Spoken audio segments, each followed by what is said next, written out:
Allora, eccoci insieme, ben arrivati cari telespettatori, siamo naturalmente in diretta, quindi avete l'opportunità di intervenire, di dare la vostra impressione, le vostre opinioni. Il tema è estremamente delicato, ne parliamo, vi presento così subito anche il nostro ospite con Roberto Crosta, segretario generale della Camera di Commercio di Venezia. Grazie di essere qui con noi. Buongiorno a lei e a tutti i telespettatori. E parliamo di un evento prossimo a venire che però a noi serve più che altro per fare un po' un punto su una situazione difficile, delicata.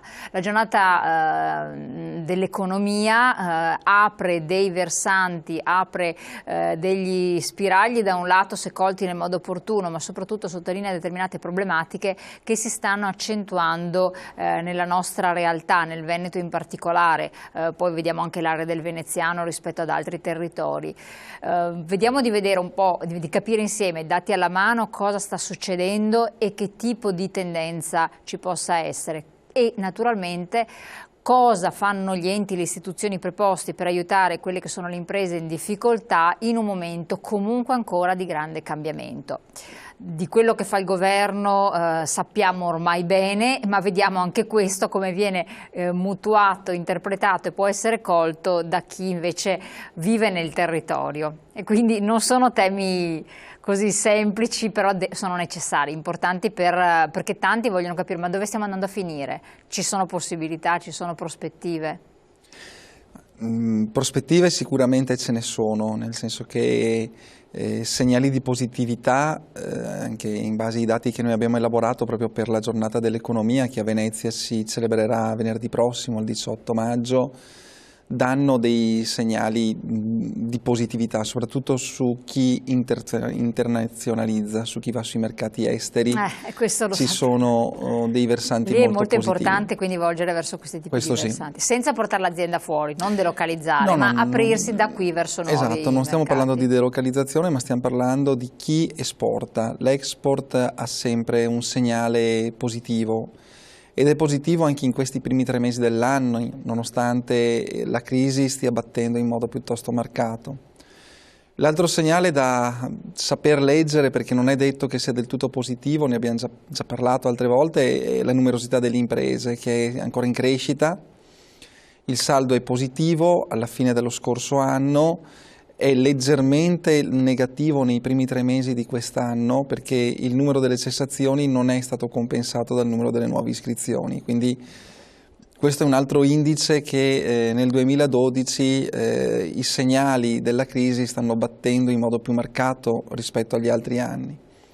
E la principale criticità che rimane è sicuramente quella legata al mercato del lavoro, che può sembrare un'ovvietà, però abbiamo un aumento esponenziale delle ore di cassa integrazione, siamo ormai oltre le 2 cifre, siamo attorno all'11,6% solo in provincia di Venezia sui dati 2011 all'inizio del 2012 e poi questa difficoltà endemica oramai è molto preoccupante di inserimento nel mercato del lavoro per i giovani.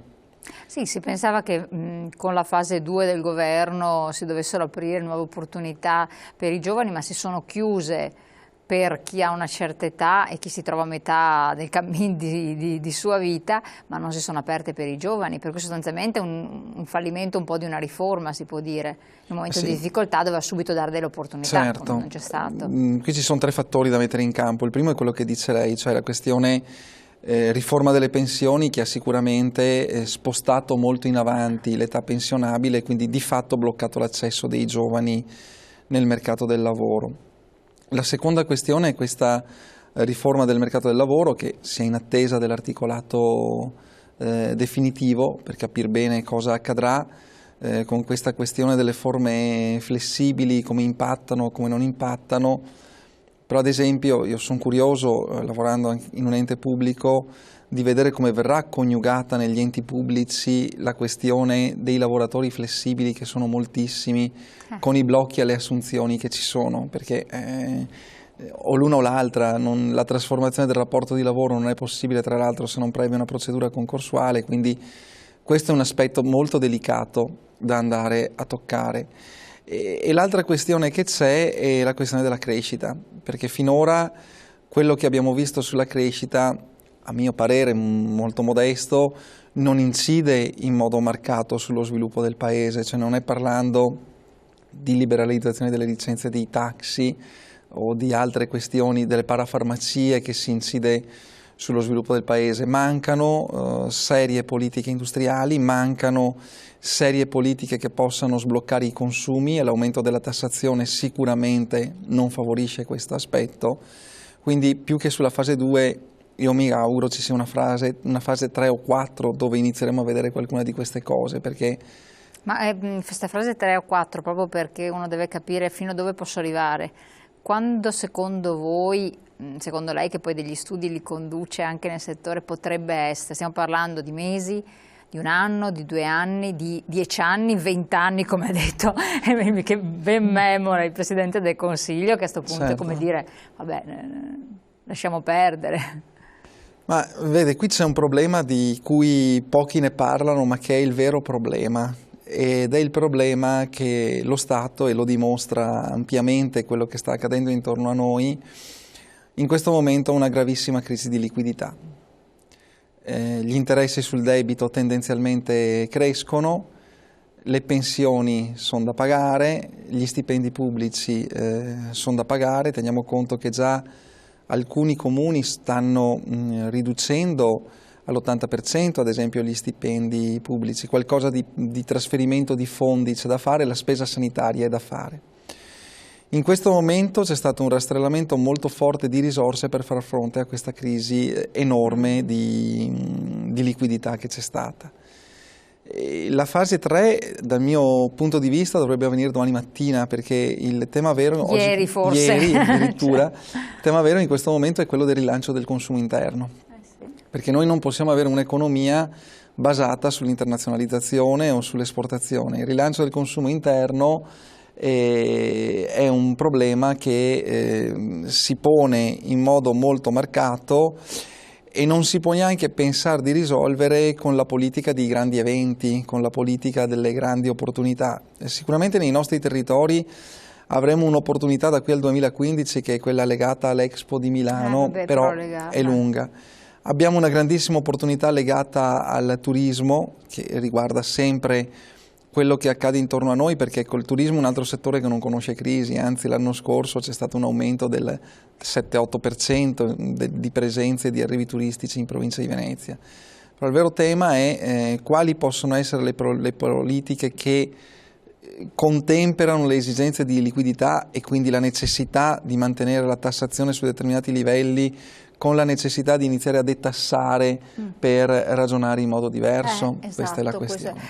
Stavo leggendo prima un messaggio che è arrivato, anche un po' inquietante, anche se era un po' di stimolo e di rabbia. Abbiamo la Grecia vicina, stiamo vedendo quello che sta succedendo in Grecia. È sempre preoccupante quando determinati fenomeni, nel 2004 la Grecia era alle Olimpiadi, oggi è la rivoluzione, e i veneti disoccupati non per propria scelta, questo è un dato di fatto. Non è che rischiamo anche noi una situazione analoga, anche perché proprio per vicinanza, e sappiamo che le vicinanze non sono del tutto non foriere di conseguenze. E tra l'altro il fatto stesso che una regione vada in una situazione di default non perché c'è un lassismo, perché non ci sono aziende che lavorano, eccetera, anzi per motivi legati a uno Stato centrale, centralistico più che mai, che proprio non funziona, non sanno farlo funzionare, e questo scatena le rabbie delle persone e quindi può scatenare la famosa, tanto temuta, però non escludibile rivoluzione, chiamiamola rivoluzione tra virgolette. Cosa ne dice? Guardi, io dico questo, io sto il polso della situazione. No, guardi, io sto concludendo di scrivere un libro con il dottor Bellatti, il segretario generale dell'Union Camere, e ormai siamo prossimi alle stampe sul tema del federalismo. E non è la panacea di tutti i mali il federalismo, e non è che andando verso uno Stato federale si risolvano tutti quanti i problemi. Però sicuramente nell'ottica che diceva lei, ed è quello che io sento nell'imprenditoria veneta, nell'imprenditoria friulana, nell'imprenditoria lombarda con cui ho contatti, è quello di vedere, di avere regioni che trascinano la restante parte del paese ma che stanno pagando più degli altri lo scotto di questa cosa. Ecco, in questa pubblicazione che faremo noi dimostreremo dati alla mano come il federalismo possa essere una risposta a questa questione qui. Anche una risposta antipopolare per certi aspetti in determinate aree del paese. Però dobbiamo iniziare ad interrogarci se Lombardia e Veneto hanno degli standard di dipendenti pubblici molto bassi. Stiamo parlando in Lombardia di un dipendente ormai ogni 235 abitanti, in Veneto ogni 200. Noi abbiamo delle regioni con dei dipendenti pubblici, con delle aree di dipendenti pubblici, escludendo il Lazio che ha una sua particolarità per il tema ministeri, dove stiamo andando sull'1 a 30, che è veramente molto basso. È vero che in determinate aree del paese questa era una politica di assistenzialismo che era stata fatta per sostenere l'occupazione, però l'occupazione non si sostiene con l'assistenzialismo. Quello che diceva il telespettatore nel messaggio è verissimo, cioè c'è il tema vero che il Veneto in questo momento ha, è che tecnicamente non ha più la disoccupazione frizionale. Economicamente la disoccupazione frizionale è quella che c'è normalmente in un mercato del lavoro, in un mercato economico, perché le persone si spostano da un lavoro all'altro, e questa era quella a cui noi eravamo abituati. Sì. Invece noi oggi siamo abituati, ci stiamo abituando, non ci stiamo abituando, ci stiamo scontrando con una disoccupazione involontaria che crea poi un altro aspetto che è fondamentale, perché a me fa sempre pensare quando dicono la cassa integrazione, i fondi risolvono tutti quanti i problemi. Qui non si riesce a capire, ed è ora invece di avere il coraggio di dirlo, io lo sto dicendo da più tempo, ultimamente ascoltato, che la perdita del lavoro non è un problema soltanto economico, ma è un problema di dignità della persona. No, ma qui diventa psicologico, rilevantissimo proprio per un'area produttiva del paese. Assolutamente Ci sono persone che lo sappiamo ormai benissimo, non cercano neanche più lavoro, no. Cioè ci sono degli arresi. Il fatto che poi questi arresi in percentuale siano anche molto giovani, cioè è una cosa tragica, non viene sottovalutata dal governo, dai ministri preposti, ma è una tragedia. E questo mina lo Stato, mina proprio non lo Stato nel senso lo Stato centralista, lo Stato Roma, ma mina i fondamentali dello Stato, che è uno dei fondamentali del popolo. La Costituzione esattamente, è chiarissima in proposito. Quindi la preoccupazione che traspare in questo periodo, e torno alla domanda che mi aveva fatto, io non credo che noi rischiamo la fine della Grecia, perché i fondamentali della nostra economia sono diversi. Però sicuramente in questo momento c'è da prendere una decisione molto forte, e il governo Monti parzialmente l'ha presa, però l'ha presa soltanto, a mio parere, in questo momento sul versante dell'aumento della tassazione e di semplificazioni che sono ancora troppo da rodare, troppo difficili ancora da vedere. Perché il fatto che la carta d'identità, porto un esempio, scada il giorno della data di nascita di un cittadino, benissimo, siamo felicissimi. Però è ben poca cosa. Poca cosa, non è quello che a noi esatto. Governo serve. ridicolo, avere 5.000 farmacie in più, i treni ad alta velocità e tassinari in più non porta soldi alle famiglie, noi siamo già alla Grecia. È quello che dicevo io prima. È quello che stava dicendo lei, giustamente, cioè poco ci interessa. Quindi. Anche perché gli imprenditori, credo che anche lei ben lo sappia, non lamentano questo discorso, lamentano una burocrazia che sotto certi profili è molto complessa, complessissima. Il decreto mille proroghe ha aggiunto complessità, formule burocratiche, quello successivo è un discorso, è allucinante, cioè tutto farraginoso e molto lento. Guarda, io dico soltanto questo, io ho una laurea in economia e commercio, ma mi rifiuto di fare la dichiarazione dei redditi, mia e di mia moglie. È troppo rischioso. Perché è troppo rischioso, mi affido ad una commercialista, perché la complessità delle norme che ci sono in questo momento in Italia dal punto di vista fiscale è una complessità pazzesca. Allora, qui c'è sempre un esempio, c'è l'idea dell'impresa in un giorno. E questo avviene, l'impresa in un giorno, quando si arriva alle porte degli enti camerali, delle camere di commercio, perché, ringraziando Dio, noi abbiamo telematizzato tutto, bene o male, diciamo che non è proprio in un giorno, ma in tempi abbastanza rapidi. Ma il problema è la competitività prima per aprire un'attività, perché noi non riusciamo ancora a censire del tutto quali siano gli enti preposti all'avvio di un'attività di impresa.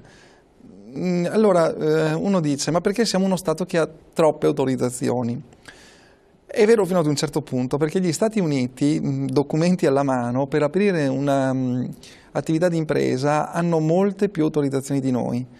Però da loro mediamente ci vogliono 28 giorni, da noi mediamente ci vogliono 170-180 giorni. Allucinante. È un tema di scambio di informazioni. è un tema che i comuni, ad esempio, sono informatizzati, ma non tutti sono in rete tra di loro.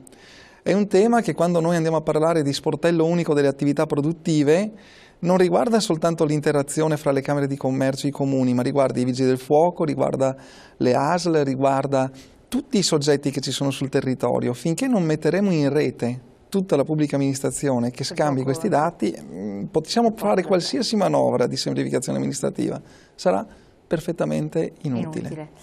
Cosa servirebbe? Quindi quale sarà anche l'oggetto su cui punterete, mi risponde dopo la pubblicità, comunque su cui punterete anche nella giornata dell'economia, quindi vediamo un attimo delle possibili alternative. No, io la interrompo, le butto la domanda, ma andiamo in pubblicità, esatto, andiamo in pubblicità, torniamo tra poco.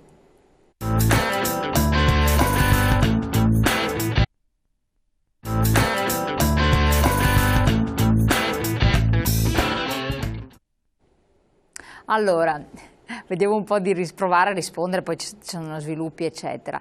Che cosa emergerà un po' dalla discussione che verrà fatta venerdì e che quindi che cosa potrebbero essere delle alternative, delle possibilità oppure problematiche emergenti che possono essere portate al governo di Roma? Assolutamente. A un certo punto perché i cittadini dicono qualcosa bisogna fare, perché dopo non si pone più rimedio quando salta il sistema. Assolutamente. Tanto se mi consente una premessa di 30 secondi di che cos'è la giornata dell'economia. Forse è giusto, noi diamo per scontato, ma la giornata dell'economia è un evento che ogni anno tutte le Camere di Commercio italiane celebrano tendenzialmente il primo venerdì di maggio, però ormai si sta diffondendo, anche noi la facciamo infatti un po' più avanti, di farla durante il mese di maggio, e che fotografa la realtà socio-economica del Paese e lancia, come faremo anche noi, degli spunti di riflessione. Quindi c'è stata quella dell'Unione Camere Nazionale, poi le altre Camere di Commercio, tutte le Camere di Commercio la stanno mettendo sui territori. Noi abbiamo scelto un titolo ambizioso, che è i fattori di competitività oltre la crisi, quindi abbiamo scelto un titolo molto ambizioso, visto appunto il periodo che stiamo vivendo, e sostanzialmente ci concentreremo su 3 tipologie di attività, su 3 tipologie di approfondimenti, invitando sia di docenti che parlino di questi temi, ma invitando anche delle imprese che raccontino la loro testimonianza. Una è la green economy, quindi il tema dell'economia verde, che è sempre più marcato, questa vicenda qui, perché ormai le imprese comprendono che si può fare business anche con l'economia verde e anche con i consumi socialmente responsabili. Ormai è noto che si stanno diffondendo sempre di più i gas, i gruppi di acquisto solidale, si stanno diffondendo sempre di più tutte le tematiche legate anche all'utilizzo di materiali riciclabili e quant'altro. Un altro tema riguarda la creatività ed è proprio rivolto ai giovani, perché generalmente i giovani per definizione hanno maggiore creatività rispetto alle altre persone. Leggevo l'altro giorno che il picco dell'intelligenza si raggiunge a 24 anni, quindi ormai ci sono ben lontano. E a parte le battute, noi è 3 anni che mettiamo a disposizione degli imprenditori, in particolare giovani, creativi, dei fondi per avviare attività di impresa. E l'altra questione è il tema dell'innovazione, del trasferimento tecnologico e della tutela della proprietà intellettuale.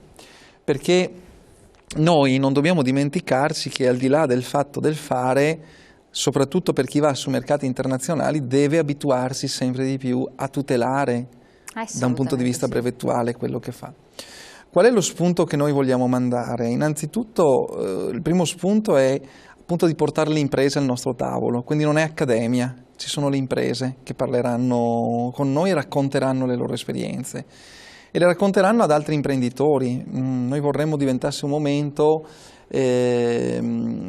di riflessione sul fatto che ci possono essere, come dicevo prima, dei fondamentali che possono essere ripresi e portati avanti.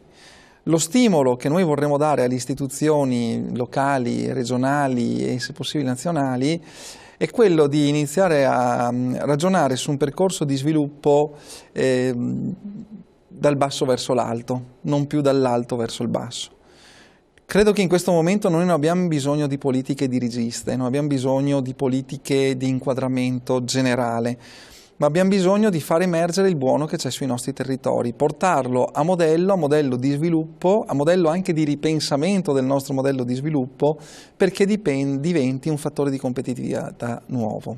Quindi, però effettivamente la politica del rigore che è stata adottata con un rigore di tipo fiscale, eccetera, senza nessuna apertura, anzi chiusure estreme, sta immobilizzando il nostro Paese, va contro quello che vorrebbe essere il vostro monito sostanzialmente? Assolutamente sì, ed è per questo che noi abbiamo scelto questo tema, perché quello che noi vorremmo lanciare anche come monito al governo in particolare, nel nostro piccolo, è quello che da un punto di vista di spremitura fiscale siamo arrivati al limite. Esatto. Cioè ormai siamo alla buccia dell'arancia, non c'è più molto da spremere, ormai siamo lì, le imprese lo sentono tutti i giorni. Questo malcontento crescente nei confronti di Equitalia e quant'altro è derivato da questo, non è derivato dal fatto che Equitalia non fa bene il suo lavoro o non è giusto ci sia, anzi per carità è fondamentale ci sia Equitalia. Però la questione è quella che oramai viene visto come nemico qualsiasi soggetto chieda €1 di tassazione, anche meno di €1 di tassazione. È normale, la storia dovrebbe la storia insegnare lo insegna. dai tempi dei Romani, in poi, i famosi gabellieri, esatto. Dovrebbe insegnare, esatto, no? Visto che siamo governati da illustri professori, si pensa che un po' di cultura generale. Ecco, questo però è il rischio del governo tecnico, che il monito era partito fin dai primi giorni. Bravissime persone, intelligentissime, riconosciute da un punto di vista internazionale, su questo non c'è ombra di dubbio, però il governo tecnico che certifica la crisi della politica e certifica il fatto che in queste ultime amministrative abbiamo visto dei risultati stratosferici di alcuni movimenti politici piuttosto che di altri, e soprattutto abbiamo visto risultati stratosferici di chi dice di far parte dell'antipolitica. Questo è un altro dato fondamentale. Il rischio però del governo tecnico, che io spero e sono certo il Presidente della Repubblica abbia calcolato, è quello di una leggera distanza, usiamo questo termine eufemistico, dalla realtà di tutti quanti i giorni.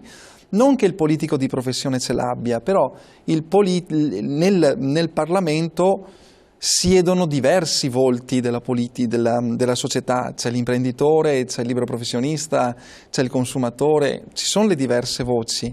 Con il governo tecnico messo lì dichiaratamente, perché o noi o il fallimento dello Stato, esatto. Quindi chi si prende la responsabilità di andare contro a questa partita qui, il rischio di allontanarsi sempre di più c'è. Ecco perché è bene che le istituzioni locali lancino questi moniti in questo momento. Pensate di restare inascoltati o comunque come entità che comunque sovrasta un sistema economico produttivo, potreste fare sistema a livello nazionale per muoversi insieme, perché sempre questo è il discorso, il singolo a volte può ben poco, anche se è un singolo molto rappresentativo, Certo. Però non capiamo bene a Roma se capiscono la rappresentatività di un territorio oppure no, sembra proprio di no, e quindi perché poi il cittadino quello che chiede è dei risultati, altrimenti provvede da sé.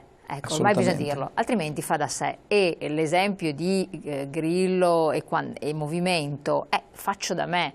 Non ho mai fatto niente, io ci provo, qualcosa di meglio sicuramente penso di poter fare, questo è un po' mutuare quello che si sente dire, poi magari non è così, si finisce peggio, non lo si sa, però intanto questo non va bene, e allora dico forse muovendosi e portando i risultati di ricerche, come può essere la pubblicazione che tra poco andrà alle stampe che voi avete fatto su questo federalismo.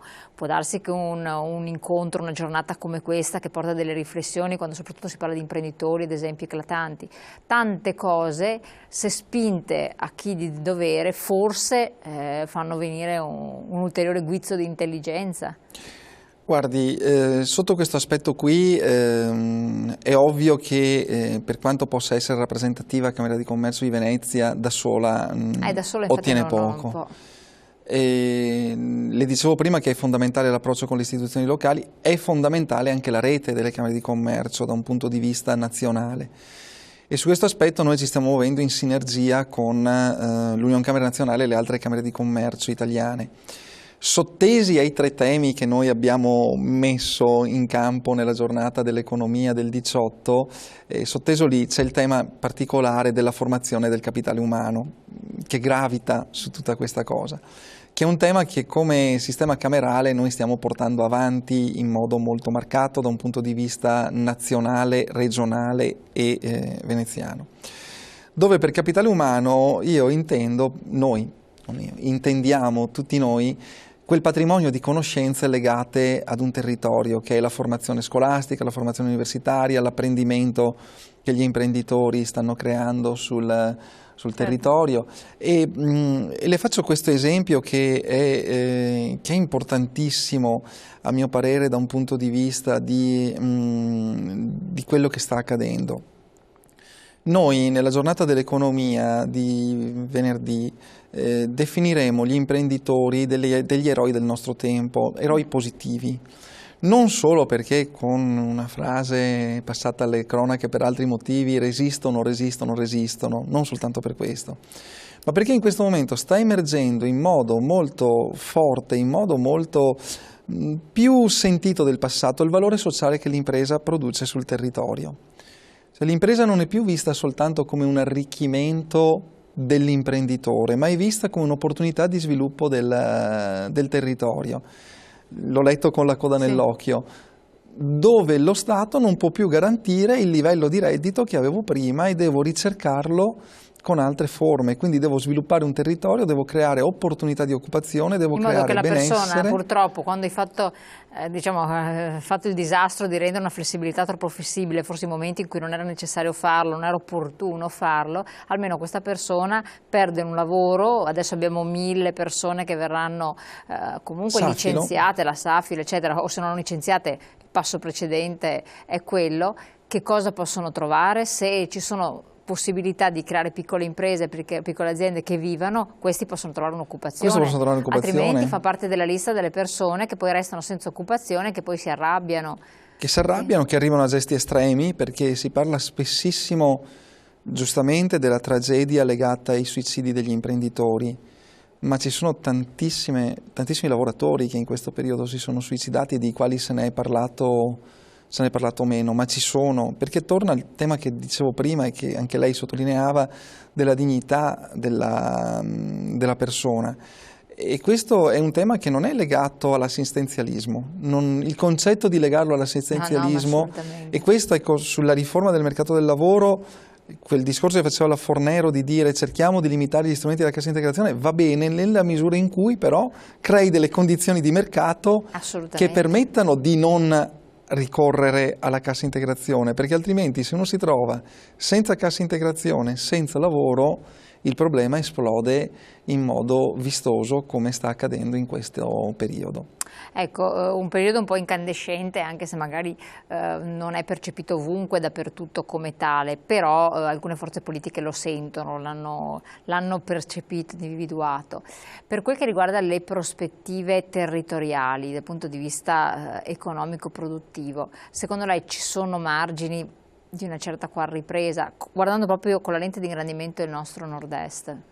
Guardi, noi facciamo come sistema camerale un'indagine che si chiama Veneto Congiuntura, cioè andiamo ad ascoltare la voce degli imprenditori. Esatto. E andiamo anche ad ascoltare la voce di chi ha intenzione di assumere.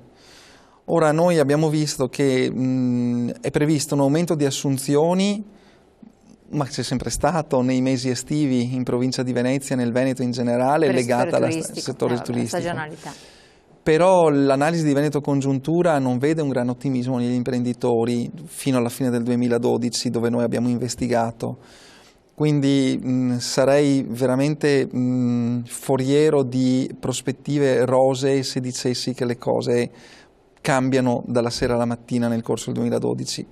Potrebbe accadere l'imponderabile però, perché come è avvenuto che tutto è stato messo in moto da una banca che noi non conoscevamo, che era la Lehman Brothers, che credo la maggioranza di noi non ne conoscesse l'esistenza, il punto di svolta potrebbe accadere nel modo più imponderabile possibile.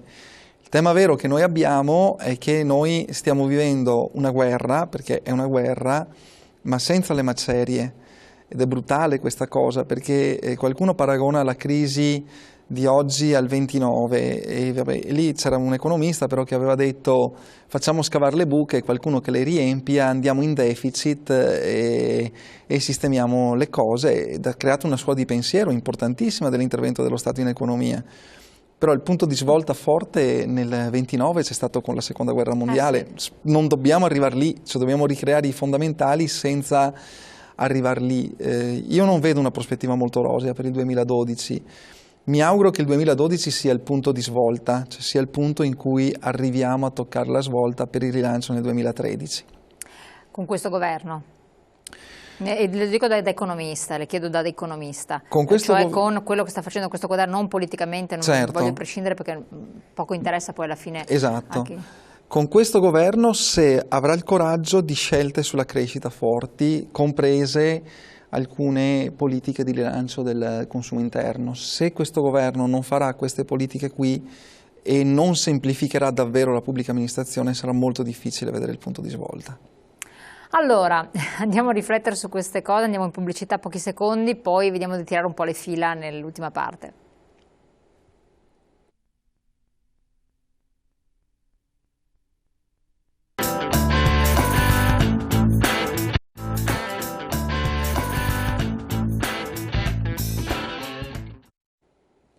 Allora, siamo sempre con Roberto Crosta.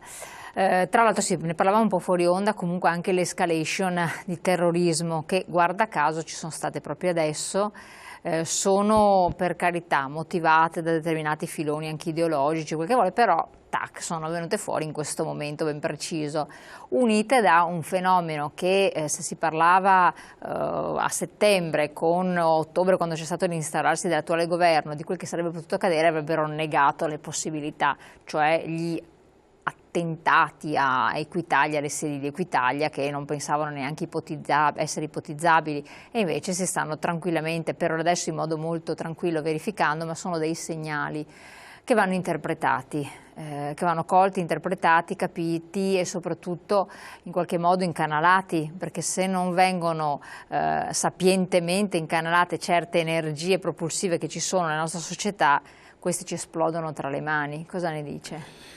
Io dico che la storia dovrebbe essere buona maestra su queste cose. Io mi auguro, io ero piccolino ma gli anni di piombo me li ricordo bene.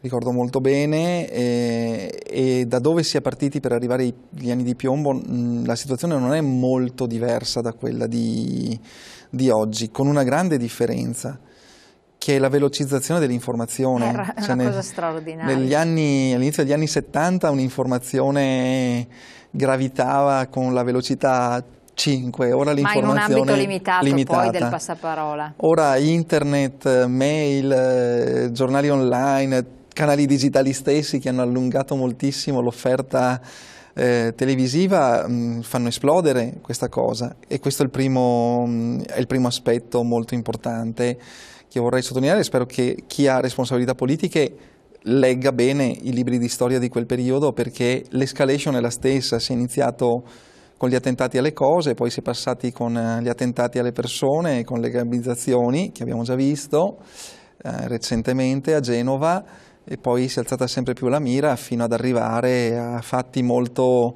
eclatanti che io non me la sento oggi come oggi purtroppo di escludere, perché non c'è come diceva lei, un aspetto di cattiveria crescente, c'è una cattiveria che è mal incanalata e che sta portando ad un disagio sociale molto, molto forte, dove ideologie deviate possono benissimo toccarsi con queste ali di cattiveria e avere magari per motivi diversi comunanza di obiettivi. E la seconda cosa che io ricordo sempre è che in questo momento noi abbiamo un Parlamento un po' particolare. Noi abbiamo salutato con grandissimo favore quando nelle ultime elezioni politiche nel 2008 c'erano stati i blocchi, no? C'erano stati i blocchi, poi abbiamo visto che questo ha portato ad un fallimento, ma noi abbiamo le ali estreme fuori dal Parlamento. E queste ali estreme, sia di destra che di sinistra fuori dal Parlamento, trovano derive non solo antiparlamentari, ma si veicolano su movimenti tipo quelli di Grillo che si diceva prima, può ancora andare bene, ma possono trovare anche ali eversive. Questo è un aspetto da tenere in dovuto conto. Non ci arrivo anch'io, quindi credo ci possa arrivare chiunque che ha responsabilità. Non vogliano che ci siano manovre che vanno a prescindere da questi nostri ragionamenti dove vediamo per presupposto che l'ordine sociale deve essere mantenuto, che un certo tipo di sistema vada mantenuto, invece ci siano delle logiche diverse di altro genere dove invece questo non lo si voglia mantenere per instaurare un altro tipo di sistema o strumentalizzare completamente il nostro paese per cederlo a ribasso, come venderlo a ribasso a un miglior offerente che già esiste, che sta aspettando che la situazione sia pronta per. Lo dico perché ci sono tante azioni che hanno fatto intraprendere questo. Il nostro paese è strutturato di piccole e medie realtà aziendali, invece che renderle il migliore possibile per farle fiorire e crescere, lo si sta preparando a grandi multinazionali e holding che dovrebbero venire qui da noi a far che cosa? Cioè perché a questo punto l'imprenditore diventi un dipendente di queste oppure un sottoposto a queste, pensando di fare grandi riforme adatte per queste multinazionali che poi in realtà non le soddisferebbero neanche, cioè abbattere un sistema produttivo per prepararlo ad entrata di altri capitali da altre realtà, non è che sono tante, ci vuole un poca fantasia, certo, distruggendo un paese, quindi proprio preparandolo a una grande svendita totale, il miglior offerente o all'offerente che si è già candidato. Questo potrebbe anche essere, perché bisogna andare a vedere oltre, certo, visto che si tratta che il nostro governo comunque, un governo che è stato imposto inizialmente siamo stati commissariati, imposto dall'Europa. Monti è un uomo strumento dell'Europa, delle banche, non è un governante illuminato scelto dal popolo come migliore, è uno strumento delle banche, fa gli interessi delle banche, quindi delle grandi capitali purtroppo, non della gente, ma dove sta? La gente vuole cambiare gli italiani, l'ha già detto, quindi vuol dire che a lui questi italiani qua non gli piacciono. Non gli piacciono, vuol dire che non piacciono a quell'entità per la quale lavora. Per rispondere un po' al messaggio che è arrivato, che è anche un altro aspetto che riguarda l'economia. Molti l'hanno detto, se aumenta l'IVA al 23%, se aumenta la situazione si rischia che aumenti sempre di più il nero invece che diminuire, anche se si fa una guerra spietata a questo discorso, e infatti ci sono molti segnali, anche molti messaggi che ci arrivano di persone che pur di sopravvivere, per sopravvivere devono lavorare in nero. Questo con delle ripercussioni che non si possono immaginare, però un di fatto è mors tua vita mea, devo trovare la sopravvivenza. Cosa ne dice a questo riguardo? Che purtroppo è quello che sta accadendo. Cioè, la fotografia è quella di un aumento dell'evasione fiscale, di un aumento del lavoro nero. E questa è una fotografia che denota il fatto che per rimanere in piedi si inizia ad andare sulle derive, che dicevo prima, le prime derive sono queste.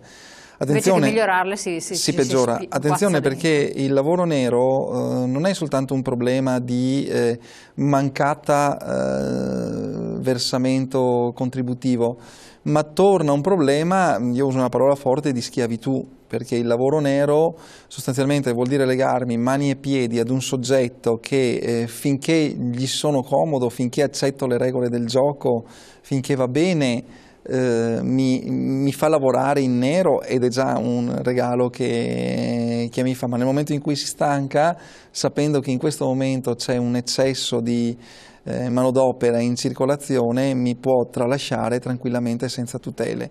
Però questo è quello che purtroppo sta emergendo. Ecco, non si può ridurre una nazione alla fame e distruggere il lavoro della gente in così poco tempo. Qui non si tratta di ideologia ma di sopravvivenza. Ecco, quello che è esatto, un'altra trasparente anche da questo messaggio è che è un po' il pensiero collettivo. Ma com'è possibile che in così poco tempo si sia arrivati a una situazione così estrema? Ci sono stati degli errori mostruosi nel passato. Cioè sono stati non dei nodi, semplici nodi al pettine, dei macigni. Dei macigni su due aspetti. Il primo aspetto è stato quello di pensare che lo Stato potesse tenere delle politiche espansive di spesa pubblica corrente, non in conto investimenti, sine die, e questo è stato il primo grande aspetto. Perché se la spesa è correlata su investimenti ha un ritorno, se è su spesa corrente non ne ha. E i pensionamenti baby, tutti quanti questi aspetti qui, chi li ha avuti, beato lui, però il conto lo stiamo pagando noi. Questa è la realtà le generazioni e lo pagheranno le generazioni future assieme a noi.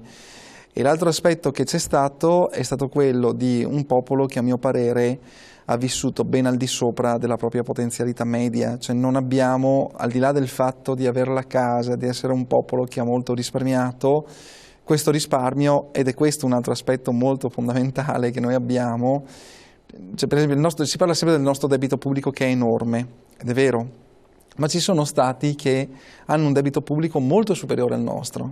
Pensiamo al Giappone. Qual è la grande differenza? Che il debito pubblico giapponese è detenuto quasi interamente all'interno della nazione, quindi sono i giapponesi che con risparmio privato finanziano lo Stato. Noi invece il nostro debito pubblico è detenuto internamente per una percentuale al di sotto del 50%. Ah, che non è poco da poco. Dovrebbe esserci una telefonata, pronto? Sì, pronto? Buonasera, buongiorno, da dove chiama? Sandro Giustini Colle. Prego, prego, dica. Niente, volevo solo intervenire un attimo col discorso di questa situazione che si sta creando con queste tasse, con questa... niente, volevo dire solo che io ho lavorato per un'azienda di anni e che attualmente adesso ci ha messo in cassa integrazione e stiamo vivendo con 600-700 euro al mese. Volevo chiedere come si può fare in maniera che si paghino ancora le tasse quando una famiglia deve vivere con 600-700 euro, 1000 euro al mese e con famiglie con bambini da mantenere, insomma, ecco. Assolutamente, chiarissimo.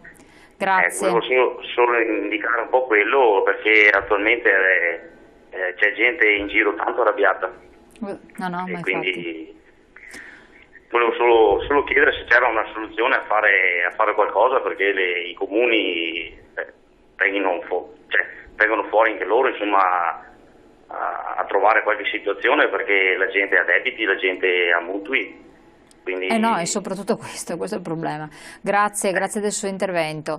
Cosa possiamo rispondere a questa? C'ha sacrosanta ragione. Questo è c'è chi poi ha lo stipendio di 700-800 esatto. euro, per cui senza essere in cassa Questo è il cuore di tutta la vicenda, perché poi tutto quello che abbiamo detto oggi si denota su politiche retributive. Ma cosa si può fare a questo punto quando c'è un governo sordo e un cittadino che dovrebbe essere curato e che invece viene lasciato a languire? Ma la strada è sempre quella istituzionale, cioè quella che ci sia un aspetto dove le istituzioni locali, chi ha responsabilità sul territorio, quindi anche la politica locale, non a caso il telespettatore citava i comuni che sono l'ente di prossimità dei cittadini. Ma se i comuni sono...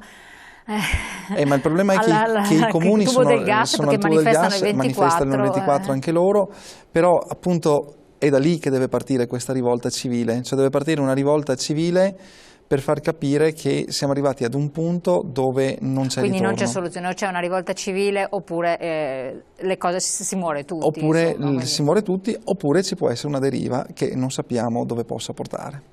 Chiarissimo, noi la ringraziamo, auspichiamo di averla presto con noi qui in studio, magari supportata anche dal dottor Bellati dell'Unioncamere del Veneto, per capire le prospettive e i suggerimenti di un federalismo locale, se mai questo potrebbe esserci, ma in questa situazione qua è tutto molto in discussione, però siamo curiosi di conoscere i contenuti della vostra ricerca. Intanto vi aggiorneremo per quel che riguarda la giornata dell'economia, che cosa emergerà, che cosa saranno gli elementi che potrebbero scaturire, sempre possibili soluzioni, perché senza rivangare il passato guardiamo il presente e soprattutto il futuro. Ringraziamo voi dei numerosi messaggi, il nostro telespettatore che ci ha chiamato. Grazie ancora, grazie a Roberto Crosta. Grazie a voi, buona giornata.